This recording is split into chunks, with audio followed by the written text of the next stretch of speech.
नमस्कार मित्रांनो, सरळ घालतो मुद्द्याला हात. आपण बघतोय क्वेश्चन नंबर 5 एक्सरसाइज 1.1 मधला 12वीच्या state board Maharashtra state board मॅथमॅटिक्सचा डिफरन्शिएशन चॅप्टर चालू आहे. मागच्या एपिसोडमध्ये आपण क्वेश्चन नंबर 4 सॉल्व्ह केला. आता सॉल्व्ह करूयात क्वेश्चन नंबर 5. त्यांनी आपल्याला एक फंक्शन दिलेलं आहे y = f of g of x. फंक्शनच्या मध्ये फंक्शन असेल तर त्याला आपण कॉम्पोजिट फंक्शन म्हणतो. कॉम्पोजिट फंक्शनचा डेरिव्हेटिव्ह काढायचा असेल dy/dx शोधायचं आहे म्हणजे y चा derivative with respect to x. Composite फंक्शनचा डेरिव्हेटिव्ह शोधायचा असेल तर सगळ्यात अगोदर आउटरमोस्ट फंक्शनचा डेरिव्हेटिव्ह शोधायचा, मग इनटू त्यातल्या आतल्या फंक्शनचा डेरिव्हेटिव्ह इनटू आतल्या फंक्शनचा derivative and so on. He chain चालू ठेवायची जोपर्यंत डेरिव्हेटिव्ह संपत नाही. मग आता याच्यामध्ये आपल्याकडे फंक्शन दिलेलं आहे y बघा बरं f of g of x. ठीक आहे. dy/dx म्हणजे काय असतो? dy/dx म्हणजे काय असतो? बेसिकली y चा derivative with respect to x. So या ठिकाणी आपण डिफरन्शिएट करूयात विथ रिस्पेक्ट टू x. काय मिळेल आपल्याला? y चा डेरिव्हेटिव्ह लेफ्ट हँड साईडला dy/dx is equal to f आहे सगळ्यात आउटरमोस्ट फंक्शन, त्याचा डेरिव्हेटिव्ह झाला f'. f चा डेरिव्हेटिव्ह f' घेतल्यानंतर मधला जशाला तसा ठेवायचा हा पार्ट g of x, त्याला अजिबात छेडायचं नाही. इनटू f चा डेरिव्हेटिव्ह संपला. आता आत गेलो आपण, g हा फंक्शन आहे त्याचा डेरिव्हेटिव्ह g' of x. याच्या परत आतमध्ये x आहे, x चा डेरिव्हेटिव्ह 1च येतो तेव्हा तो वेगळा लिहायची काही गरज नाही. ठीक आहे. मग इथं डेरिव्हेटिव्ह संपला. आता त्यांनी आपल्याला काय विचारलंय? dy/dx ची व्हॅल्यू ॲट x = 2 म्हणजे हा डेरिव्हेटिव्ह, बट त्याच्यामध्ये जिथं जिथं x आहे तिथे आपल्याला काय ठेवायचं आहे? 2 ही व्हॅल्यू ठेवायची आहे. जर आपण ती व्हॅल्यू ठेवून दिली तर काय होऊन जाईल बघा.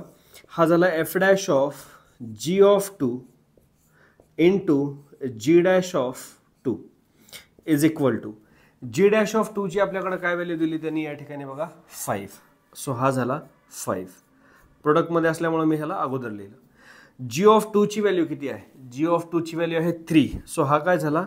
f' of 3 is equal to f' of 3 ची व्हॅल्यू किती आहे आपल्याकडे?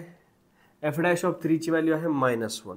सो ही value -1 into 5 is equal to number झालेला आहे आपल्याकडं -5. देअरफॉर याची व्हॅल्यू इज इक्वल टू आपण -5 असं म्हणू शकतो. एकदम छोटा एपिसोड, एकच छोटा क्वेश्चन आपल्याला सॉल्व्ह करायचा होता ह्याच्यामध्ये. आय होप तुम्हाला समजलं असेल. थँक्यू सो मच शेवटपर्यंत पाहिल्याबद्दल. फक्त 3 गोष्टी करायच्या, तुम्हाला माहितीच आहे, नेहमीच आपलं काम आहे. सगळ्यात सुरुवातीला जर तुम्ही आतापर्यंत केलं नसेल तर सबस्क्राईब करा. माझे सगळे स्टुडंट मला नेहमी सबस्क्राईब करून ठेवत असतात. त्यामुळे तुम्ही जर नवीन असाल आणि सबस्क्राईब केले नसेल तर 100% करून ठेवा. कारण तुम्ही सबस्क्राईब केल्यामुळं मला थोडंसं अजून जास्त प्रेरणा मिळते आणि मी तुमच्यासाठी असे हेल्पफुल व्हिडिओज अजून बनवत राहू शकतो. दुसरी गोष्ट, कॉमेंट करा. काय करायची कॉमेंट? जर तुम्हाला हे समजलं असेल किंवा ह्याच्यामध्ये काही डाऊट असेल तर 100% तो डाऊट कमेंट सेक्शनमध्ये विचारा. जर डाऊट नसेल, थँक्यू सर समजलं सगळं एवढं सुद्धा म्हणू शकता. ते वाचून सुद्धा मला खूप आनंद होतो.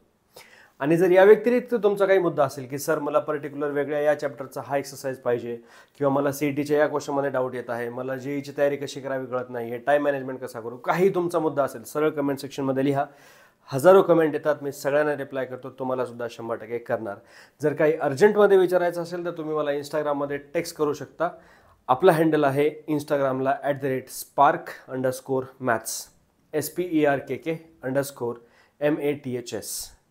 आणि तिसरी गोष्ट तुम्हाला करायची आहे ती म्हणजे हा एपिसोड कमीत कमी अशा एका व्यक्तीसोबत शेअर करायचा आहे ज्याला याच्यामुळं हेल्प होईल आणि त्याला मदत करून तुमचं सुद्धा जीवन एकदम चांगलं होऊन जाईल. मित्रांनो, थैंक यू सो मच. भेटतो तुम्हाला पुढच्या एपिसोडमध्ये. तोपर्यंत हसत राहा, खेळत राहा आणि शिकत राहा.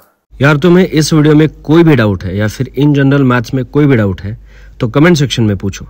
मजाक नहीं कर रहा. अपने चैनल पर हजारों कमेंट्स आते हैं, मैं सबको रिप्लाई करता हूँ, तुम्हें भी करूँगा. मेरा नाम है स्पार्क और मैं पढ़ाता हूँ मैथ्स.